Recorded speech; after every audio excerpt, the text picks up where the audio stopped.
નમસ્કાર. પોલીસને સામાન્ય રીતે આપણે ક્રિટિસાઇઝ કરવા માટે ટેવાયેલા છીએ, પણ જ્યારે કોઈ સારી કામગીરી પોલીસ કરે છે તો આપણે એને બિરદાવવી પણ જોઈએ. પબ્લિક ડીલિંગની જોબ હોવાથી લોકો એવું પણ કહે છે કે પોલીસ અને પોલીસના અધિકારીઓ સૌથી પહેલાં કોઈ એવું કામ કરતા નજરે ચડે છે, પરંતુ સારું કામ હોય તો એની નોંધ પણ સમાજે લેવી જોઈએ. નમસ્કાર, હું છું જેડી ગુજરાતી અને આજે વાત કરવી છે ઓપરેશન દેવની. એ ઓપરેશન દેવ કે જેમાં બનાસકાંઠા એલસીબી, વડગામ પોલીસ મથકનો સ્ટાફ, પેરોલ ફોલો સ્ક્વોડ આ સહિત જિલ્લાની અન્ય પોલીસના અધિકારીઓ આ ઓપરેશનમાં જોડાયા અને આ ઓપરેશનને પાર પાડ્યું. આ ઓપરેશન હતું બાળ તસ્કરીનું. એવી બાળ તસ્કરી કે રિસેન્ટલી ગુજરાતમાંથી આ બાળ તસ્કરીનો પર્દાફાશ કરવામાં આવ્યો અને એમાં જ્યારે બાળ તસ્કરીનો પર્દાફાશ થયો ત્યારે માલુમ પડ્યું કે આ ગેંગે રિસેન્ટલી 8 બાળકો આંધ્રપ્રદેશ અને તેલંગાણામાં વેચ્યા છે. આ ગેંગનું નામ હતું મુરગ્ગન ગેંગ, જેમાં 4 આરોપીઓને બનાસકાંઠા એલસીબી પોલીસે ઝડપી પાડ્યા છે. અન્ય આરોપીઓ પણ ટૂંક સમયમાં પોલીસ ઝડપી પાડશે, કારણ કે તમામ આરોપીઓ પોલીસની રડારમાં જ છે. મુરગ્ગન ગેંગને જ્યારે ઝડપી પાડવામાં આવી ત્યારે તેના તમામ આરોપીઓની પૂછપરછ કરવામાં આવ્યું, ઇન્ટ્રોગેશન કરવામાં આવ્યું અને એમાં એવું કબૂલ્યું કે તેઓ ગુજરાતમાંથી આંધ્રપ્રદેશ અને તેલંગાણામાં ચાઇલ્ડ ટ્રાફિકિંગ એટલે કે બાળકોની તસ્કરી કરતા હતા અને એમાંય નવજાત બાળકોની તસ્કરીમાં 3 થી 4 લાખ અને 5 લાખ સુધીનો ભાવ એમને મળતો હતો. એક ઘટના બને છે વડગામ તાલુકામાં આવેલા જલોત્રા ગામ પાસે ધનપુરા ગામ આવેલું છે અને ધનપુરા ગામ પાસે ભિક્ષાવૃત્તિ માટે રાજસ્થાનથી એક પરિવાર 4 દિવસ પહેલા જ ત્યાં આવ્યો છે અને એના રહેણાંક વિસ્તારમાંથી દેવ ઉર્ફે બાબુ, જેની ઉંમર 4 વર્ષની છે, જેનું ખાનગી ગાડી આવે છે અને અપહરણ કરીને જતી રહે છે. જો કે દેવની બહેન આ ઘટનાને જોઈ જાય છે. દેવની બહેન નાની છે, એ પરિવારને જાણ કરે છે અને પરિવાર વડગામ પોલીસ સ્ટેશનને આખી ઘટનાની જાણ કરે છે કે એમના 4 વર્ષના બાળકનું કોઈ ખાનગી ગાડીમાં અપહરણ થયું છે. સુજારામ રાણારામ ભીલ, જેઓ રાજસ્થાનના પાલીના વતની છે અને તેઓ પોલીસની મદદ માંગે છે કે તેમના દીકરાનું અપહરણ થયું છે. ઘટનાની જાણ જિલ્લા પોલીસ વડા પ્રશાંત સુબેને થાય છે અને મામલો ખૂબ ગંભીર હતો, તેથી અલગ અલગ ટીમો બનાવવામાં આવે છે. એલસીબીના પીઆઈ ડીએમ રાઠોડને ખાસ કરીને સૂચના આપવામાં આવે છે કે જેમ બને એમ આરોપીઓને દબોચી લેવાના છે. ઘટનાની ગંભીરતાને જોતા જિલ્લા પોલીસ વડા પ્રશાંત સુબે નીચેની ટીમને સૂચના આપે છે. અલગ અલગ ટીમો બનાવવાનું કહેવામાં આવે છે અને ગણતરીના કલાકોમાં આરોપીઓને ઝડપી પાડવા માટેની એ તમામ પ્રયાસો અને તમામ મહેનત કરવામાં આવે છે. DYSP Shri VB Barad, LCB PI DM Rathod, PSI RB Jadeja તથા પીએસઆઈ જેએસ ગઢવી અને અન્ય પોલીસનો સ્ટાફ આ તપાસમાં જોડાય છે. જિલ્લાની જેટલી પણ પોલીસની મદદ લેવામાં આવે એ લેવા માટે કહેવામાં આવે છે અને ત્યારબાદ અલગ અલગ ટીમો બનાવી આ ઓપરેશનને પાર પાડવાનું નક્કી થાય છે. પરંતુ દેવ ઉર્ફે બાબુનું અપહરણ થયું હતું, એટલા માટે જ આ ઓપરેશનનું નામ આપવામાં આવે છે ઓપરેશન દેવ. પોલીસે એવું નક્કી કરે છે કે આરોપીઓને જો પોલીસના યુનિફોર્મ કે પોલીસના વાહનનો ઉપયોગ કરવામાં આવે તો કદાચ તેઓ ભાગવામાં સફળ રહેશે. પોલીસની અલગ અલગ ટીમો દ્વારા સીસીટીવીની મદદ લેવામાં આવે છે. તમામ સીસીટીવી ચેક કરવામાં આવે છે અને બનાસકાંઠા બહાર જવાની જેટલી બોર્ડર છે એ બોર્ડરનો લગભગ 80 કિલોમીટર સુધીનો રૂટ છે, એના પર સતત મોનિટરિંગ કરવામાં આવે છે અને રૂટને બંધ કરી દેવામાં આવે છે. પરંતુ એક સીસીટીવીની અંદર આ ગાડીની ઓળખ થાય છે. સિલ્વર કલરની i20 આ ગાડી હતી, જેમાં બાળકનું અપહરણ થયું હતું. એ બાતમી પોલીસને મળે છે અને પોલીસ પછી શરૂ કરે છે તપાસ એ i20 કારની, જેમાં બાળકનું અપહરણ થાય છે. ત્યારબાદ i20 ગાડીનો પીછો કરવામાં આવે છે. પોલીસની અલગ અલગ ટીમો અને 8 ગાડીઓનો કાફલો આ ગાડીનો પીછો કરે છે અને બરાબર તક અને સમય જોઈને i20 ગાડીને ઘેરી લેવામાં આવે છે.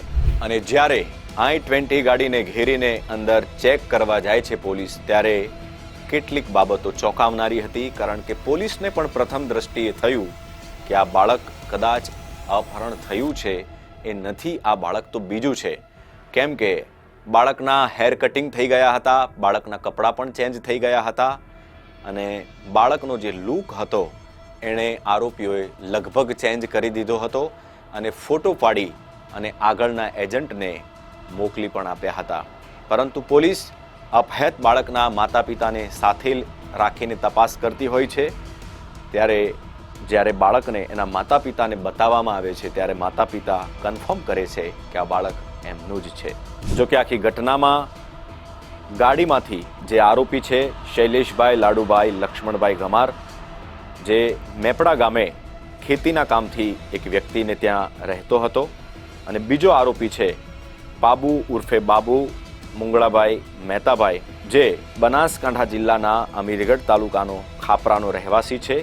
આ બંનેને પોલીસ ત્યાંથી ઉઠાવે છે અને એમની પૂછપરછ કરવામાં આવે છે.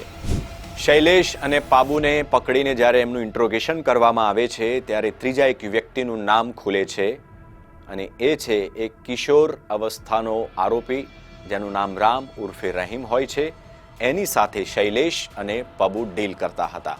પોલીસ માટે માથાનો દુખાવો એ હતો કે હવે ત્રીજા કોઈ આરોપી એટલે કે રામ ઉર્ફે રહીમ, જે કિશોર અવસ્થાનો આરોપી છે, એને ઝડપી પાડવાનો હતો. પોલીસની એ દિશામાં તપાસ આગળ વધે છે અને કિશોર અવસ્થાના આરોપી રામ ઉર્ફે રહીમને પકડી પાડવા માટે પોલીસ અલગ અલગ ટીમો બનાવે છે અને 72 કલાકની અંદર આખું ઓપરેશન પાર પાડવામાં આવે છે. વડોદરાથી મહારાષ્ટ્ર જતા પ્રાઇવેટ વાહનોની તપાસ કરતા, નંબર ટ્રેક કરતા પોલીસને બાતમી મળે છે કે એક પ્રાઇવેટ લક્ઝરી બસમાં આ કિશોર અવસ્થાનો આરોપી એટલે કે રામ મહારાષ્ટ્ર તરફ જઈ રહ્યો છે અને ત્યાંથી તેને પોલીસ ઉઠાવે છે. કિશોરની પૂછપરછ કરવામાં આવે છે ત્યારે પોલીસને વધુ જાણકારી મળે છે કે કિશોર આમ તો મહારાષ્ટ્રમાં થાણેનો રહેવાસી છે અને લોખંડના ખાટલા વેચવાનો એનો વ્યવસાય છે, પરંતુ થોડાક સમયથી તે અરવલ્લી જિલ્લામાં મોડાસા તાલુકામાં આમલાઈ પાસે રહે છે અને હ્યુમન ટ્રાફિકિંગ સાથે તે જોડાયેલો છે. વધુ ઇન્ટ્રોગેશન જ્યારે શૈલેષ અને પબુનું થાય છે ત્યારે શૈલેષ, પબુ અને રામ ઉર્ફે રહીમની જે મોબાઈલ ચેટ છે એના આધારે, જે કોલ ડિટેલ છે એના આધારે એવી જાણકારી પ્રાપ્ત થાય છે કે રામ ઉર્ફે રહીમે શૈલેષ અને પબુને આ અપહૃત બાળકને લઈને મહારાષ્ટ્ર પહોંચવા માટે કીધું હતું અને આખી ડીલ લાખ રૂપિયામાં થઈ ચૂકી હતી. પરંતુ શૈલેષ અને પબુ રામ ઉર્ફે રહીમ સુધી મહારાષ્ટ્ર પહોંચે તે પહેલાં જ પોલીસ એમના મનસૂબાઓ પાર નથી પાડવા દેતી અને એમને ઝડપી પાડવામાં આવે છે. હવે પોલીસ માટે મહત્વનું એ હતું કે છેક સુધી આ કડીમાં ઊંડા ઉતરવાનું હતું. 3 આરોપીઓ ઓલરેડી પોલીસ પાસે ગિરફ્તમાં છે અને વધુ લોકો સુધી પોલીસને પહોંચવાનું હતું, માટે પોલીસ ઇન્ટ્રોગેશન કરે છે. પોલીસ જ્યારે શૈલેષ નામના આરોપીને પૂછે છે કે તે પબુ ઉર્ફે બાબુ મુંગળાભાઈના કોન્ટેક્ટમાં કેવી રીતે આવ્યો, ત્યારે એ પણ જાણકારી પ્રાપ્ત થાય છે કે આરોપી શૈલેષ જે અમીરગઢનો રહેવાસી છે અને પાબુ ઉર્ફે બાબુ જે મોટાસડા ગામ ખાતે સામાજિક પ્રસંગમાં બંનેનો પરિચય થયો હોય છે અને ત્યાંથી જ પાબુ અને શૈલેષની વાતચીત થાય છે એક સામાજિક પ્રસંગમાં. અને પાબુ છે એ શૈલેષને એવું કહે છે કે તું જો આ તસ્કરી કરીશ તો સારા એવા પૈસા મળશે. અને પાબુ એવું પણ તેને કહે છે શૈલેષને કે પાબુના સંપર્કમાં એક રામ ઉર્ફે રહીમ નામનો એક વ્યક્તિ જેના કોન્ટેક્ટમાં છે, જ્યાં તસ્કરીના સારા એવા પૈસા પણ ચૂકવે છે. અને ત્યાંથી જ શૈલેષ અને પબુ એકબીજાના કોન્ટેક્ટમાં આવે છે અને તાજા જન્મેલા બાળકો પર તેમની સતત વોચ રહેતી હોય છે. કહાનીમાં એક ટ્વિસ્ટ એ પણ છે કે શૈલેષ અને પબુ ઉર્ફે બાબુ શરૂઆતમાં હ્યુમન ટ્રાફિકિંગ કે ચાઇલ્ડ ટ્રાફિકિંગ નહોતા કરતા. શરૂઆતમાં જ્યારે તેમની મિત્રતા થઈ ત્યારે તેઓ અંતરિયાળ વિસ્તારની બહેનોના અન્ય જ્ઞાતિમાં લગ્ન કરાવતા હતા. લૂંટેરી દુલ્હન જેવી કહાનીઓ તમે અનેકવાર જોઈ હશે. બસ એ જ વ્યવસાય સાથે આ શૈલેષ અને પાબુ જોડાયેલા હતા. પરંતુ સમય જતાં જ્યારે એમને એવું જાણવા મળ્યું કે ચાઇલ્ડ ટ્રાફિકિંગમાં વધુ રૂપિયા મળે છે, ત્યારે તેઓ આ વ્યવસાયમાં ડાયવર્ટ થાય છે. ત્રીજા આરોપીની જ્યારે પોલીસ પૂછપરછ કરે છે, એટલે કે જે કિશોર અવસ્થાનો આરોપી છે, જેની ઉંમર 17 વર્ષની છે, જેને રામુ ઉર્ફે રહીમ નામથી એ પોતાનો પરિચય આપે છે, એની જ્યારે પૂછપરછ કરવામાં આવે છે ત્યારે એ આરોપી એવું કબૂલે છે કે તેની માતા જે આ વ્યવસાય સાથે ઓલરેડી જોડાયેલી હતી. કિશોર આરોપીની માતા જે કવિતા છે, જે રાજમંડળીની જેલમાં બાળ તસ્કરીના ગુનામાં ઓલરેડી સજા ભોગવી રહી છે અને ત્યાંથી જ તેને આ પ્રેરણા મળી અથવા તો આગળના કનેક્શન મળ્યા, એટલા માટે તે પણ ચાઇલ્ડ ટ્રાફિકિંગના આ ગુના સાથે અથવા તો આ કામ સાથે જોડાયેલો છે. કવિતા નામની આ મહિલા ઓલરેડી જેલવાસ ભોગવી રહી છે અને જેલવાસમાં જ તેનો સંપર્ક અન્ય એક મહિલા જેનું નામ છે સરોજા સાથે થાય છે, જે પણ ચાઇલ્ડ ટ્રાફિકિંગ સાથે જોડાયેલી હોય છે. એને થોડાક સમય પહેલાં જ આંધ્રપ્રદેશ પોલીસ ઝડપી પાડે છે, પરંતુ થોડાક સમયમાં એ પણ જેલની બહાર છૂટી અને આવે છે. કિશોર આરોપી વધુમાં જણાવે છે કે તે પોતાની માતા થકી પાબુને મળ્યો હતો. મતલબ કે કિશોર આરોપી રામુ ઉર્ફે રહીમની માતા જે કવિતા છે, જે હાલમાં જેલવાસ ભોગવી રહી છે, એ અને પાબુ અગાઉ આ લૂંટેરી દુલ્હનવાળા કેસમાં સાથે જોડાયેલા હતા, એટલા માટે એમણે એકબીજાથી પરિચય હતો. અને આ લોકો સૌથી પહેલા એક ઘટનાને અંજામ આપે છે, જે બાળ તસ્કરીની ઘટના છે, જે અમીરગઢમાં બને છે. અમીરગઢમાં લક્ષ્મી નામની એક મહિલા છે, એને ડિલિવરી થાય છે અને એનું બાળક જે તાજું જન્મેલું હોય છે, આપ માની લો કે 15 દિવસનું આ બાળક હશે, આ બાળકની તસ્કરી કરે છે, જેમાં આરોપી કિશોર, પબુ અને લક્ષ્મી પણ આમાં આરોપી જ હોય છે, કારણ કે આ તમામ લોકો સાથે મળીને આ બાળકની તસ્કરી કરે છે અને લગભગ 1.5 લાખ રૂપિયામાં આ ડીલ કરે છે. હવે તમને થશે કે આ લક્ષ્મી આખા પિક્ચરમાં ક્યાંથી આવી? તો લક્ષ્મી છે એ ઓલરેડી પાબુના સંપર્કમાં હતી, જે મહારાષ્ટ્રની વતની છે અને ડિલિવરી માટે થઈને બનાસકાંઠા આવે છે. પાલનપુર એક સરકારી હોસ્પિટલમાં એની ડિલિવરી થાય છે અને સૌથી પહેલાં આ લક્ષ્મી જે બાળકને જન્મ આપે છે એની તસ્કરી કિશોર આરોપી, પાબુ અને લક્ષ્મી ત્રણે સાથે થઈને કરે છે અને અન્ય સ્ટેટની અંદર આ બાળકને વેચવામાં આવે છે. પરંતુ વાત આટલેથી અટકતી નથી. ઇન્ટ્રોગેશનમાં એક પછી એક આરોપીઓ પોતાના મનસૂબાઓ પાર પાડતા જાય છે. પોતાના મનસૂબાઓ કેવી રીતે પાર પાડતા હતા એની તમામ વિગત પોલીસની આગળ કહેતા જાય છે. આપે એક કહેવત સાંભળી હશે કે સોટી વાગે ચમચમ અને વિદ્યા આવે ધમધમ. પોલીસનો ભય અને પોલીસની ઇન્ટ્રોગેશન કરવાની સ્ટાઇલથી આરોપીઓ એક પછી એક પોતાના તમામ ઈરાદાઓ ઉઘાડા પાડતા જાય છે. આરોપીઓ પોતાની વાતમાં એવું પણ કબૂલે છે કે માત્ર અમીરગઢમાં જ એ લોકોએ ઘટનાને અંજામ નથી આપ્યો, બીજી ઘટના દાંતામાં બને છે. દાંતામાં પણ તેઓ એક બાળ તસ્કરીની ઘટનાને અંજામ ઓલરેડી આપી ચૂક્યા છે. તો હવે આપને એક નાનકડી વાત દાંતાની પણ કહી દઉં કે દાંતામાં કેવી રીતે આ લોકો ચાઇલ્ડ ટ્રાફિકિંગની ઘટનાને અંજામ આપે છે. શૈલેષ જે આરોપી છે, જે આ તસ્કરી સાથે જોડાયેલો છે, એના પરિચિત હોય છે, જે રહેવાસી છે દાંતા તાલુકાના કાંસા ગામના, જેમનું નામ છે દિનેશભાઈ ભગાભાઈ રાઠોડ. શૈલેષ તેના પરિચિત દિનેશભાઈને એવું સમજાવે છે કે જો તમારે સારા એવા રૂપિયા જોતા હોય, સારી એવી રકમ જોતી હોય, તો તમારા ઘરે જે ડિલિવરી થવાની છે એ બાળક અમને આપી દો, તો અમે આ બાળકને આગળ વેચીને તમને સારી એવી રકમ પ્રાપ્ત થશે. અને દિનેશ ભગાભાઈ રાઠોડ આખી ડીલ બાબતે એગ્રી પણ થાય છે કે જ્યારે પણ ડિલિવરી થશે ત્યારે તેઓ શૈલેષને જાણ કરશે અને શૈલેષ આખી ઘટનાની જાણ તેના ઉપરી એટલે કે પબુ ઉર્ફે બાબુને કરે છે અને બાબુ ઉર્ફે પબુ શૈલેષને કહે છે કે જ્યારે પણ ડિલિવરી થાય ત્યારે સમયસર જાણ કરવી. અને પબુ ઉર્ફે બાબુ નામનો વ્યક્તિ છે એ આખી ઘટનાની જાણ પેલા કિશોર આરોપીને એટલે કે રામુ ઉર્ફે રહીમને રિપોર્ટિંગ કરે છે અને રામુ ઉર્ફે રહીમ આખી ડીલનું રિપોર્ટિંગ અન્ય સ્ટેટમાં બેઠેલા એના લીડરને કરે છે. થોડાક જ દિવસોની અંદર દિનેશ રાઠોડના ઘરે ડિલિવરી થાય છે અને દિનેશ આખી ઘટનાની જાણ શૈલેષને કરે છે અને ત્યારબાદ શૈલેષ પાબુને અને પાબુ કિશોર આરોપીને.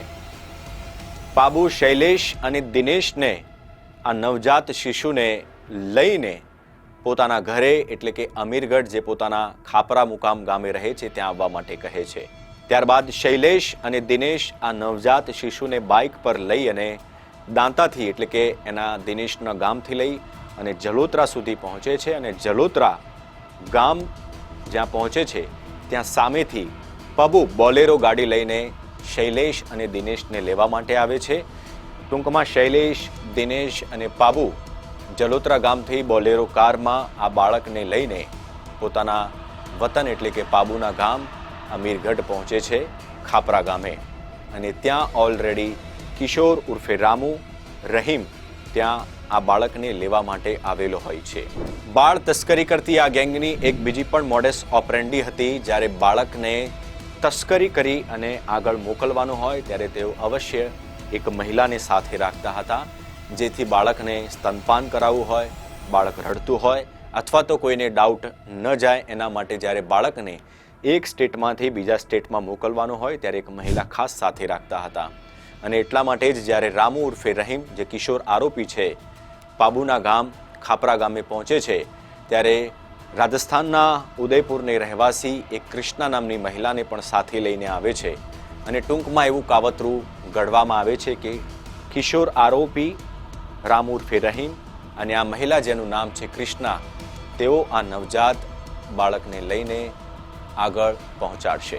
સૌથી પહેલા જ્યારે બાળક પોતાની પાસે આવે ત્યારે કિશોર આરોપી રામુ ઉર્ફે રહીમનું એક કામ રહે છે કે નવજાત શિશુના ફોટો પાડી અને પોતાના આગળના જે બોસ છે એને મોકલી આપવા. અને આ ઘટનામાં પણ કિશોર આરોપી એવું જ કરે છે.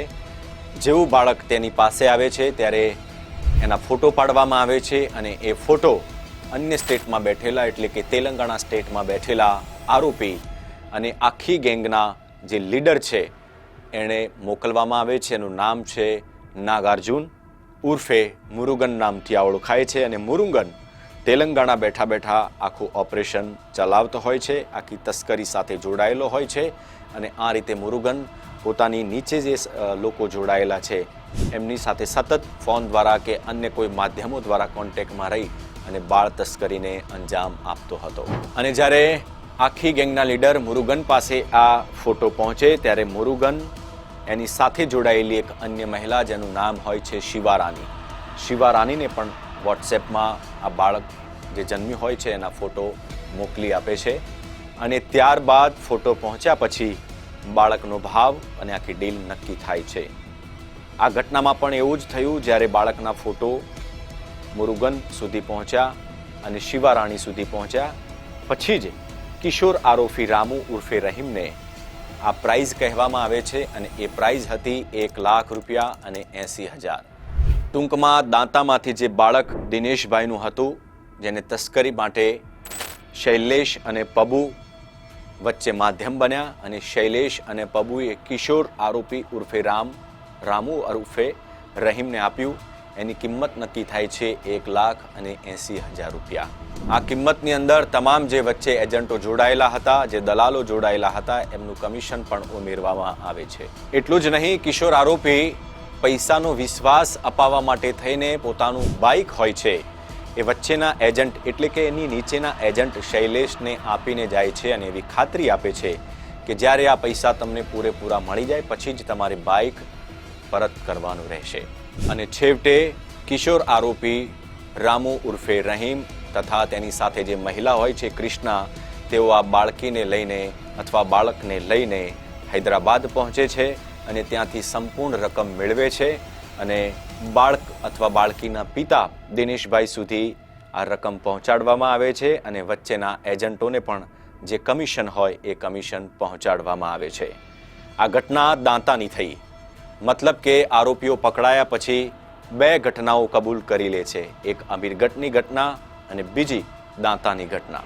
આરોપીઓની પૂછપરછ દરમિયાન જ્યારે એમના મોબાઈલ ચેક કરવામાં આવે છે ત્યારે એમના મોબાઈલની અંદરથી અન્ય પુખ્ત વયની દીકરીઓના ફોટા પણ મળી આવે છે, અન્ય બાળકોના ફોટાઓ પણ મળી આવે છે.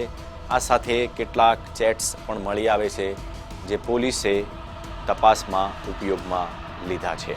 જેમ જેમ ઇન્વેસ્ટિગેશન થતું હતું એમ પોલીસ માટે પણ ચોંકાવનારી વિગતો બહાર આવતી હતી, કારણ કે પોલીસને હવે એ જાણવું હતું કે આખરે એવા કેટલા બાળકો છે જેમની તસ્કરી આ ગેંગ દ્વારા કરવામાં આવી છે. અને આખી તસ્કરી ગેંગનો જે માસ્ટર માઇન્ડ હતો મુરુગન, એને પકડવા માટે પણ પોલીસે અલગથી મહેનત કરવાની હતી, કારણ કે મુરુગન અને એની સાથે જોડાયેલી અન્ય 2 મહિલાઓ હતી, શિવારાની અને અન્ય એક મહિલા પણ હતી, જેઓ તેલંગાણા, હૈદરાબાદ રહીને આખું ઓપરેશન ચલાવતા હતા. પોલીસે મુરુગનને પકડવા માટેની કવાયત તેજ કરી. પોલીસે અલગ અલગ ટીમો બનાવી અને ત્યાં પહોંચવાનું નક્કી કર્યું. એઆઈની મદદ પણ પોલીસ દ્વારા લેવામાં આવી અને તમામ જે ટેકનોલોજી હતી એની પણ મદદ પોલીસ દ્વારા લેવામાં આવી અને મુરુગન સુધી કેવી રીતે પહોંચી શકાય એના માટે જે કંઈ પણ વ્યવસ્થા કરવી પડે, જે કંઈ પણ ટેકનોલોજીની મદદ લેવી પડે, એઆઈની મદદ લેવી પડે, એ પોલીસે લીધી અને આખરે થયું પણ એવું જ. પોલીસ પણ એ સમયની રાહ જોઈ રહી હતી કે જે આરોપી કિશોર અવસ્થાનો છે, રામુ ઉર્ફે રહીમને ઝડપી પાડવામાં આવ્યો છે, એના પર ક્યારેક ને ક્યારેક તો એના લીડરનો કોલ આવશે જ, કારણ કે રામુ ઉર્ફે રહીમ સતત મુરુગનના સંપર્કમાં રહેતો હતો અને જે કંઈ પણ ડીલ થાય તેની માહિતી વોટ્સઅપ દ્વારા તેને પહોંચાડતો હતો. ગણતરીના કલાકોમાં જ મુરુગનનો રામુ ઉર્ફે રહીમ પર કોલ આવે છે, સંપર્ક કરવાનો ટ્રાય કરે છે, પરંતુ થતો નથી. અને એ જ સમય બરાબર પોલીસે સમયની રાહ જોયા વગર એઆઈની મદદ લઈ અને એક ટ્રેપ ગોઠવવામાં આવે છે અને એ ટ્રેપમાં એવું નક્કી કરવામાં આવે છે કે મુરુગન સુધી કેવી રીતે પહોંચવું. ડિટેક્શનની કેટલીક બાબતો મિત્રો ગુપ્ત હોય છે, માટે અહીંયા હું થોડુંક ડિટેલમાં આપને નહીં કહી શકું, પરંતુ મુરુગન સુધી પોલીસ કેવી રીતે પહોંચે છે, મુરુગન સુધી 72 કલાકની અંદર પોલીસ એક ટ્રેપ ગોઠવે છે અને એ ટ્રેપ દ્વારા પોલીસ ત્યાં પહોંચે છે અને મુરુગનને રેલવે સ્ટેશન પહોંચવા માટે કહેવામાં આવે છે. તમને એવું થશે કે મુરુગને રેલવે સ્ટેશન સુધી પહોંચવા કોના દ્વારા કહેવામાં આવે છે, તો પોલીસ પકડાયેલા આરોપી કિશોર ઉર્ફે રામુ ઉર્ફે રહીમની મદદ લઈ અને મુરુગને રેલવે સ્ટેશન પહોંચવા માટે કહે છે અને એ જ વખતે બનાસકાંઠા એલસીબીના જાંબાજ અધિકારીઓ અને પોલીસના જવાનો ત્યાં હાજર હોય છે અને સ્થાનિક પોલીસને પણ તેઓ ત્યાં જાણ કરી દે છે કે અમે આ પ્રકારે આ કામથી તમારા આ વ્યક્તિને અટક કરવા અથવા તો ધરપકડ કરવા માટે આવ્યા છીએ. મુરુગન બરાબર એ જ સમયે જે સમય જણાવવામાં આવ્યો હોય છે એ જ સમયે રેલવે સ્ટેશન પોતાના 2 અન્ય એજન્ટો સાથે પહોંચે છે અને ત્યારે પોલીસ બરાબર વોચ રાખીને ત્યાં બેઠી હોય છે. પોલીસ ત્યાં સિવિલ ડ્રેસમાં હોય છે, જેથી ગુનેગારોને કોઈ ડાઉટ ન જાય.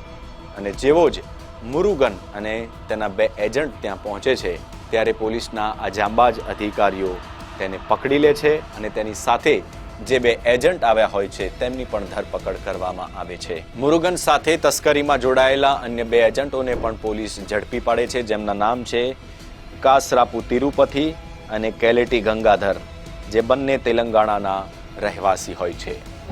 અને આ ત્રણેય આરોપીઓને તેલંગાણા રાજ્યના સિરપુર કાગજનગરથી બનાસકાંઠા એલસીબીના જાંબાજ અધિકારી DM Rathod, PSI RB Jadeja, police sub inspector JS Gadhvi તથા એમની ટીમ આર્ટિફિશિયલ ઇન્ટેલિજન્સનો ઉપયોગ કરી અને ત્રણેયને બનાસકાંઠા લઈ આવે છે અને બનાસકાંઠામાં શરૂ થાય છે ફરી એકવાર ઇન્ટ્રોગેશન.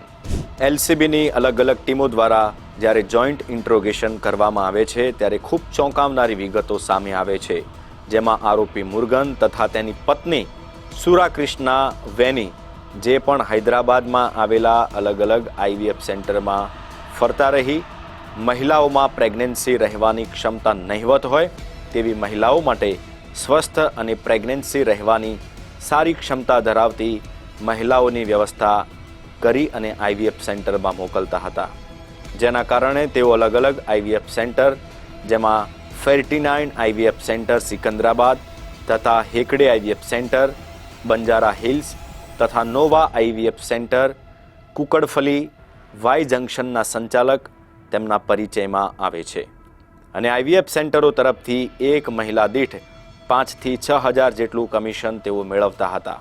અને તેના કારણે સિરીગીરી ઉર્ફે રાની વેંકટરામા રાવ, જે સિકંદરાબાદ હૈદરાબાદની રહેવાસી છે, તથા શિવારાણી તથા રોહિદાસ, જે મહારાષ્ટ્રના રહેવાસી છે, તથા કવિતા અને તેના દીકરો એટલે કે કિશોર અવસ્થાનો જે આરોપી છે, આ તમામ લોકો એકબીજાના સંપર્કમાં આવે છે અને તેઓ નક્કી કરે છે કે નાના નવજાત શિશુ મેળવી અને વેચાણ કરીશું તો તેમાં તેમને 4 થી 5 લાખ રૂપિયા જેટલી મોટી રકમ મળશે અને ત્યાંથી આખું આ નેટવર્ક ઊભું થાય છે. ત્રણેય આરોપીઓનું જ્યારે સઘન ઇન્ટ્રોગેશન કરવામાં આવે છે ત્યારે અલગ અલગ રાજ્યોના બાળ તસ્કરીના કેટલાક આંકડાઓ પણ પોલીસને મળે છે, જે ખૂબ ચોંકાવનારા છે. અને આ ઇન્ટ્રોગેશન દરમિયાન વધુ કેટલાક એજન્ટોના નામ પણ ખુલે છે જે આ બાળ તસ્કરી સાથે જોડાયેલા હોય છે અને અલગ અલગ રાજ્યોમાં કામ કરતા હોય છે. ટૂંકમાં તેલંગાણાની અંદર જ્યારે આ ઓપરેશન પાર પાડવાનું હતું, ઓપરેશન દેવ, ત્યારે પોલીસને 12 કલાક જેટલી મહેનત કરવી પડે છે. વહેલી સવારે બનાસકાંઠા એલસીબીના આ અધિકારીઓ અને તેમના સ્ટાફ સાથે ત્યાં પહોંચે છે અને આખું ઓપરેશન પાર પાડવામાં આવે છે. તાજા જન્મેલા બાળકોની તસ્કરીમાં આ ગેંગને વધુ રૂપિયા મળતા હતા અને રજિસ્ટ્રેશનમાં કોઈ પ્રોબ્લેમ આવતો ન હતો. એ માટે મુરગન પોતાની સાથે આવી કેટલીક મહિલાઓ પણ સંપર્કમાં રાખતો હતો, જેથી કોઈ ડાઉટ પણ ન જાય અને રૂપિયા પણ આ તસ્કરીમાં વધારે મળતા હતા. માટે તેમની પ્રથમ પ્રાયોરિટી તાજા જન્મેલા બાળકોની તસ્કરી રહેતી હતી.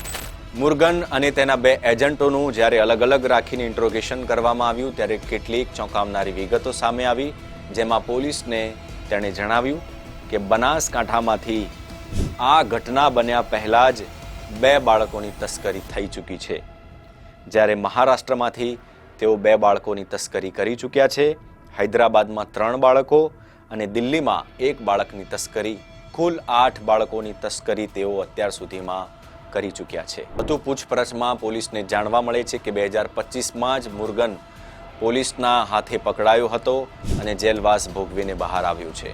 વધુ પૂછપરછમાં પોલીસને જાણવા મળે છે કે 2025માં જ હૈદરાબાદના ચૈતન્યપુરી પોલીસ સ્ટેશનમાં મુરગન આ જ ગુનાની અંદર, એટલે કે આવા પ્રકારના ગુનાઓની અંદર પકડાયો હતો અને 2024માં થાણેના ઉલ્લાસનગર પોલીસ સ્ટેશનમાં મુરગનની પત્ની શુરા ક્રિષ્ના પણ પોલીસના હાથે પકડાઈ હતી, જે જેલવાસ ભોગવીને બહાર આવી છે.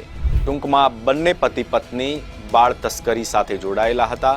એમની સાથે આઈવીએફ સેન્ટરના કેટલાક મોટા લોકો અને આ સાથે એજન્ટોનું આખું નેટવર્ક તેલંગાણા અને એના તેલંગાણાના મુખ્ય મથક હૈદરાબાદથી એ લોકો આ રીતે ઓપરેટ કરતા હતા.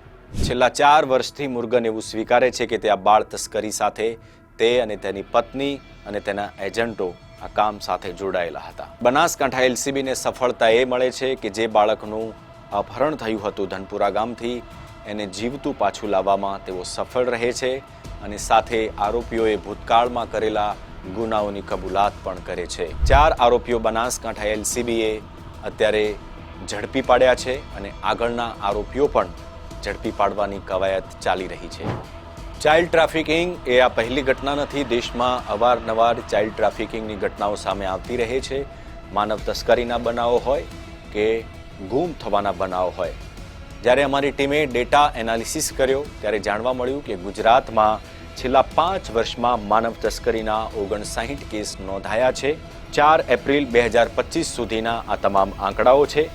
કેન્દ્ર સરકારે પણ સંસદના વર્તમાન સત્રમાં જણાવ્યું હતું, જેમાં 2018થી 2022 સુધીના 5 વર્ષમાં ગુજરાતમાં માનવ તસ્કરીના કુલ 59 કેસ નોંધાયા હતા તેવી જાણકારી આપી. આ કેસોની અંદર કુલ 163 વ્યક્તિઓનું તસ્કરી થઈ હતી, જેમાંથી 158 લોકોને તપાસ એજન્સીઓ દ્વારા અલગ અલગ ઓપરેશન પાર પાડી અને બચાવી લેવામાં આવ્યા હતા. નેશનલ ક્રાઇમ રેકોર્ડ બ્યુરો પાસેથી પણ અમારી ટીમે માહિતી મેળવી. એ માહિતી પણ ચોંકાવનારી હતી અને આપને જાણવી ખૂબ જરૂરી છે.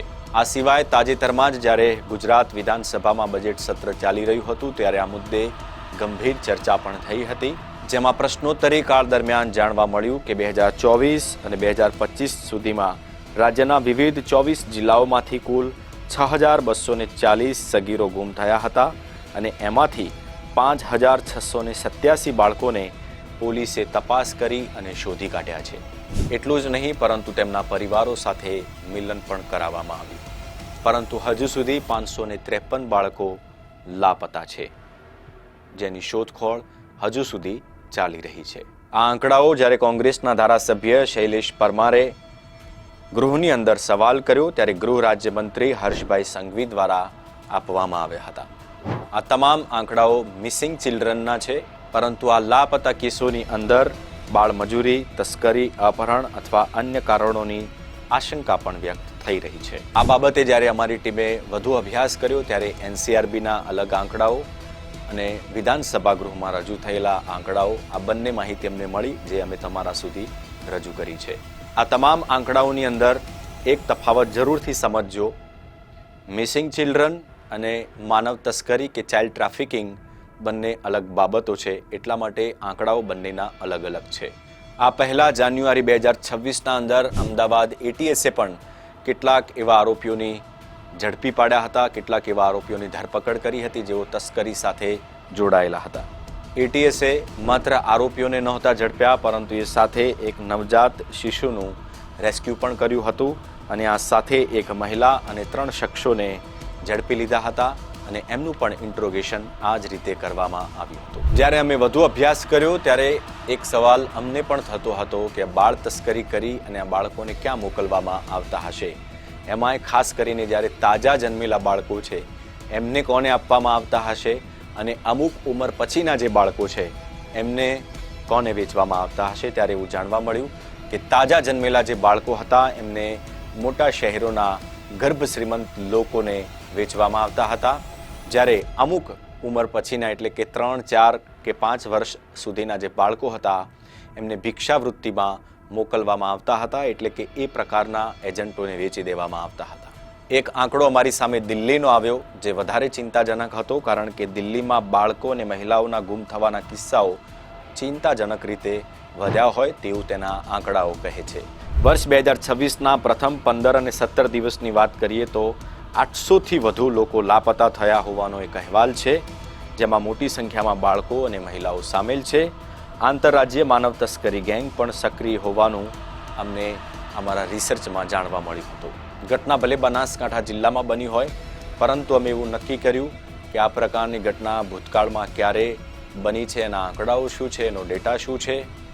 જેમાં અમે ઊંડા ઉતર્યા ત્યારે ખબર પડી કે આ એક ખૂબ મોટું નેટવર્ક ચાલી રહ્યું છે જે માનવ તસ્કરી સાથે જોડાયેલું છે. શા માટે આટલા લોકો લાપતા થઈ રહ્યા છે અને કેવી રીતે તપાસ એજન્સીઓ ખૂબ ઊંડાણપૂર્વક તપાસ કરી અને લોકોને ફરીથી એમના પરિવાર સાથે મિલન કરાવવામાં કેટલી જહેમત ઉઠાવે છે. આ ઘટનાની અંદર Banaskantha police, Banaskantha LCB, SOG, parole furlough squad, Banaskantha Vadgam police મથકના PI કે જેઓ આખી ઘટનામાં ફરિયાદી બન્યા હતા, જેમનું નામ છે NM સોલંકી, એમનું નામ મારાથી લેવાનું રહી ગયું હતું. આ તમામ લોકો ધન્યવાદને પાત્ર એટલા માટે છે કારણ કે ગણતરીના કલાકોમાં આખું ઓપરેશન દેવ પાર પાડવામાં આવ્યું અને આ ઘટનાથી જે પરિવારો આ કહાની જોઈ રહ્યા હશે અથવા સોશિયલ મીડિયાના માધ્યમથી આ ઘટના જે લોકો સુધી પહોંચી હશે એ લોકો ખૂબ ગંભીરતા પોતાના બાળકોની લેશે. પરંતુ આવી માનવ તસ્કરી કરતી ગેંગની સામે માતા પિતાઓએ પણ સજાગ રહેવું એટલું જ જરૂરી છે અને એટલા માટે જ આ રિપોર્ટ હું આપના સુધી પહોંચાડું છું અને કદાચ સોશિયલ મીડિયાના માધ્યમથી જ તમને આ ઘટનાની જાણ અગાઉ પણ થઈ જ હશે, પરંતુ જે ઘટના અત્યારે સામે આવી છે એમાં આભાર માનીએ ઈશ્વરનું કે બાળકને જીવંત બચાવી લેવામાં આવ્યું, એના માતા પિતા સુધી પહોંચાડવામાં આવ્યું. પરંતુ આજકાલ આ જે ઘટના બની રહી છે એમાં માતા પિતા ખૂબ સજાગ રહે, પોતાના બાળકોનું ખૂબ ધ્યાન રાખે, એ પણ ખૂબ જરૂરી છે. તમારી પાસે પણ આવી કોઈ કહાની આવે છે તો આપ અમારા માધ્યમ સુધી પહોંચાડી શકો છો. આપ મારા social media handle @JD Gujarati સુધી આપ ઇન્સ્ટાગ્રામ, ફેસબુક, ટ્વિટર કે ઈમેલ દ્વારા મને આ કહાની અથવા તો કોઈ આવી ઇન્વેસ્ટિગેશનનો રિપોર્ટ આપ અમને મોકલી શકો છો. અમે એ આપના સુધી જરૂર પહોંચાડીશું. વાતમાં દમ છે અમારી આ સ્પેશિયલ સિરીઝનો અમારો 3જો એપિસોડ છે. આ સિરીઝનો આ એપિસોડ આપને કેવો લાગ્યો, આપનું સૂચન અમને ચોક્કસથી પહોંચાડજો, કારણ કે વાતમાં દમ છે એ સિરીઝના માધ્યમથી અમે આવી અલગ અલગ કહાનીઓ, અલગ અલગ રિસર્ચ સ્ટડી આપના સુધી પહોંચાડવાનો ટ્રાય કરીએ છીએ. ગમે તો સૌને કહેજો, ન ગમે તો મને કહેજો. મને આપશો રજા. નમસ્કાર.